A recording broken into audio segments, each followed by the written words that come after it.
Good afternoon, everyone, and welcome to a Sunday edition of Light Sports Ramble. Just had to put it out. I had to keep the episodes going because of the previews that we have going on in the divisions. And I'm liking today's preview.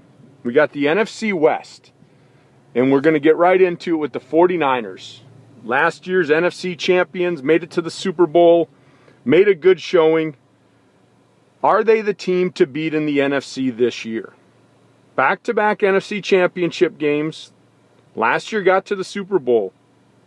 Unfortunately, I can't say they're the team to beat. They may not even be the team to beat in their division this year. But they got a solid team. And of course, we all know that Kaepernick came on at the end. He was the spark for that team. Rolling out, using his legs and his arm. The guy's got some tools. He's going to be a very good quarterback. And now he has a full training camp. He could do some damage. However, bad news from 49er camp. Michael Crabtree tears his Achilles tendon. That is a huge loss. Now, I know you went out and got Bolden. But after that, I don't see much on that receiving core. Average to best after Bolden. I think where Kaepernick needs to get better is he needs to get Davis involved in the offense. Because look at the numbers Davis put up when Kaepernick took over as the starter. Pretty dismal.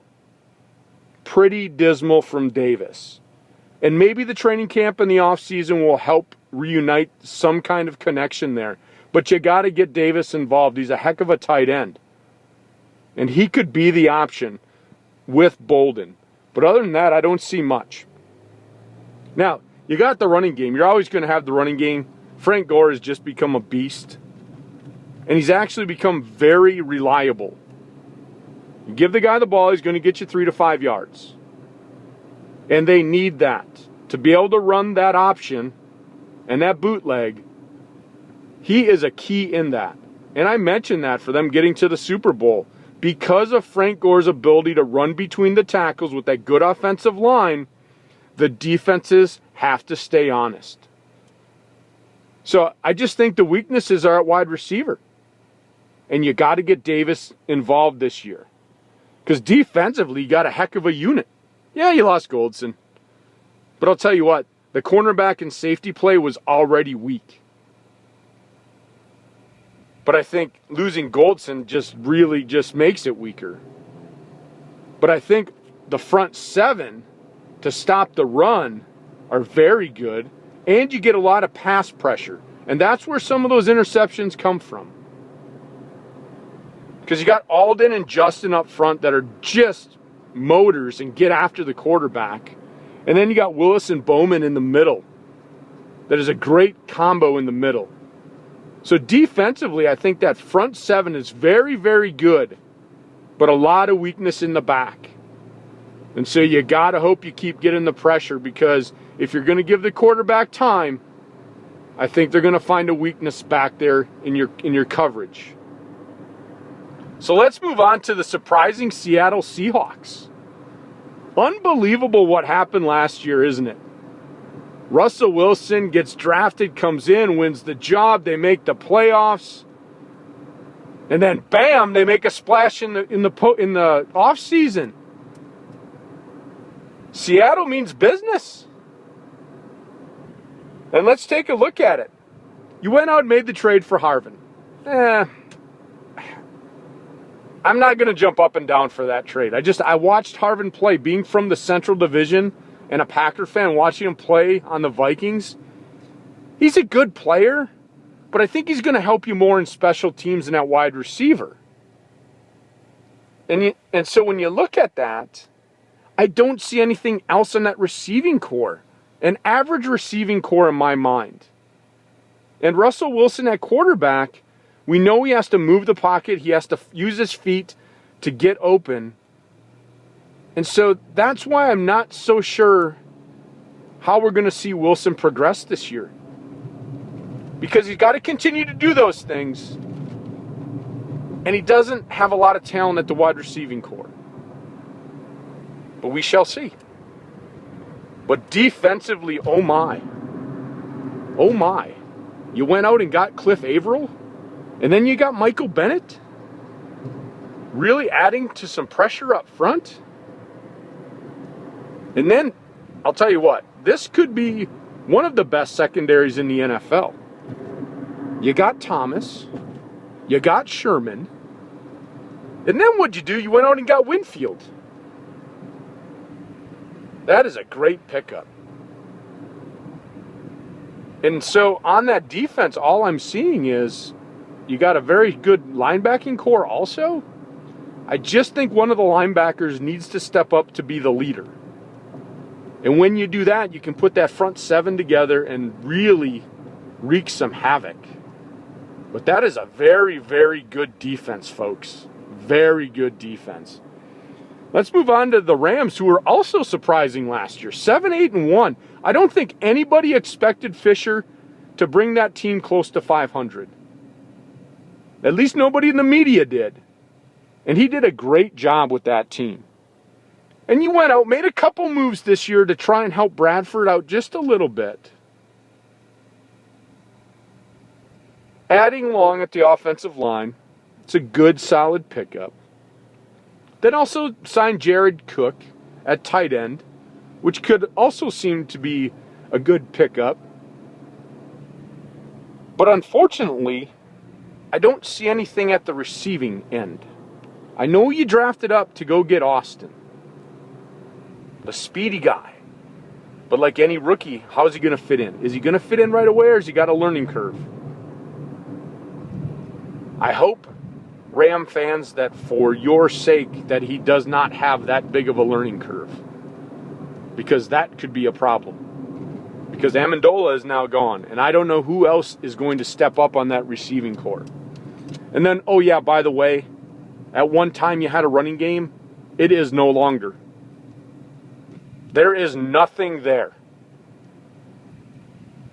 I don't know where you're going to go to get your yards on the ground. And that could be a problem offensively. And so you're going to put a lot of pressure again on that defense, which is very good. A very good defense. You got Long and Quinn up front that are going to get to the pass, to the quarterback. You went out and you drafted Ogletree. Now, the guy's got a ton of talent, but we also know he's got some off-the-field problems and he needs to mature. But if he can mature and really learn how to be a professional, putting him next to Laurinaitis, who, in, again, my definition of a football player, that is what Laurinaitis is. That guy has a motor. He can just make it go. He's a football player. That would be a great duo at linebacker if he can mature. And you're pretty solid at cornerback. I really think the cornerbacks are shut down corners. The problem is you have no safety play. But you got Finnegan and Jenkins at the corner who are just really shut down corners. But your weakness is going to be in the middle with no safety play.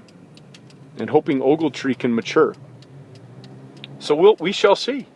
As we move on to Arizona, we got Bruce Arians taking over. And oh my, did you make a lot of moves. And so the question is, can you put all these faces together to get a team to win?